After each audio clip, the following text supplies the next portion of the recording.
League Young Women's Desk have begun marching to Luthuli House from Constitutional Hill. The protest also puts the spotlight on gender-based violence. As we know, other people are marching today under that theme. Organisers say the aim is to assist victims speak up against their perpetrators.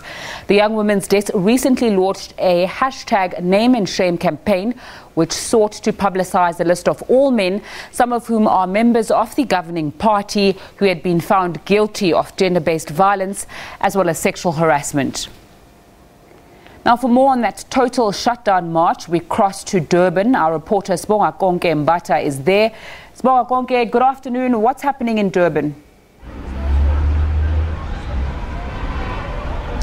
Good afternoon once again, and Durban's leg of the hashtag Total Shutdown march has just ended, and the memorandum was received by the MEC of Education because amongst the many plights that are carried by the memorandum involve education, because we will see that some victims are actually victims that were attacked, shot and murdered in educational facilities. There's also a concern of bullying as well, because it goes above and beyond just the sexual act of the abuse. But I have with me Beverly Mutlabane, who's part of the organizing team, who's just going to take us through along the eventful day from the morning from Curry's Fountain. Beverly, quite a morning.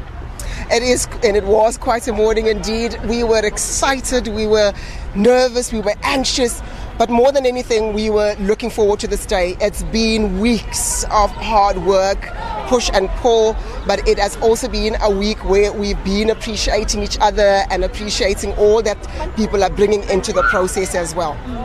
The very first day of Women's Month, starting on a very high note, on a very strong statement, saying that it's enough. It's enough against gender-based violence. I'm sure your expectations in terms of numbers across the country, but particularly for KZN, did it exceed your expectations? How was the march throughout the way? It has been a while that it has been enough, and it is enough indeed. And the numbers that we had expected, that we had actually got on our books, was 4,000. And today, before we started the march, we got an official count that said you are oversubscribed. You are sitting at 7,000 and a couple of hundred. And by the time we started the march, it was way beyond that. We were actually worried that our law enforcement agencies were not going to be happy with us, but they played along and they assisted us greatly. And yes, indeed, we are very proud of the women of KZN. We are especially proud of the women of Durban to have come out in all their colors, in all their shapes, in all their sizes and their backgrounds. They were here today and they heeded the call for this march and for the demands that we made today.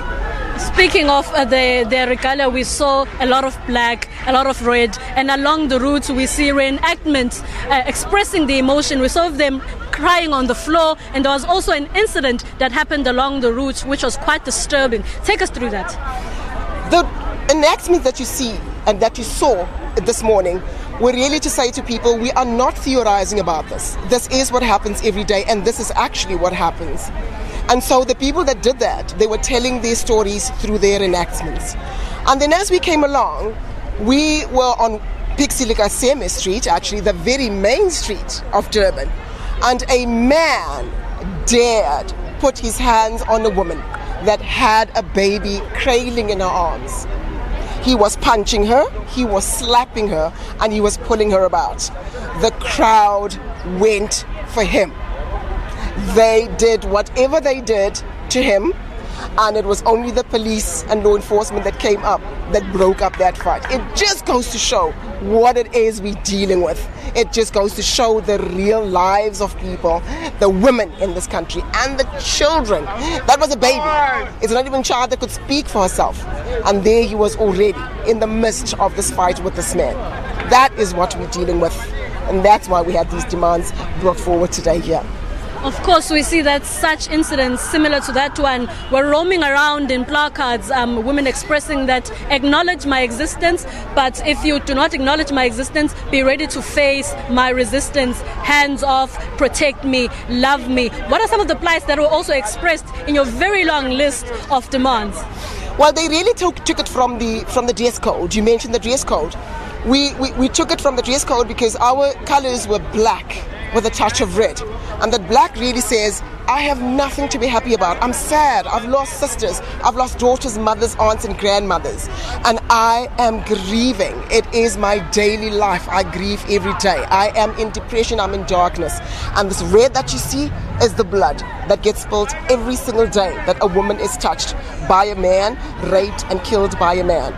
And you spoke earlier, of course, about the other regalia that was there. With us, it was just to say, come as you are, respect the dress code though, because we were not about to sow division amongst our people, to say this is a certain organization's march and it's not for everybody. It was for everybody to come along, and that's why the dress code was a unifying fact. In terms of what we submitted, these were demands that we took from the organizations and individuals that we've been consulting with. These are the demands that came forward from them, so we are very sure that they were representative of what the people were asking for as they sat there, as they spoke to us to say these are their realities. And that's why we divided them into sections and departments, to be very specific to each receiver, to say this is precisely and exactly what it is we're asking for. And first and foremost, to please know that this is gender-based violence, and you need to name it for what it is. It's not common assault, it's not an ordinary crime, it is gender-based violence, and that is what you need to call it, is our very first demand. Thank you very much for your time. It's a pleasure. That was, of course, the organizer Beverly Mutlabane expressing some of the demands that were compiled on their memorandum, which was, of course, received by the MEC of Education, the MEC of Education in KZN, Mr. Mthandeni Dlungwane. She did also emphasize on the color. The significance of the color. Along the way, we saw the color, but we didn't really quite understand what the color stood for. And she has just taken us through what the colors meant, what the black stands for, what the red stands for. And of course, we saw people across all ages, because this is an issue that affects all women across all ages and across all ethnic groups. It has been a long day in Durban, but they are very proud that it has been a success. It's a wrap from us.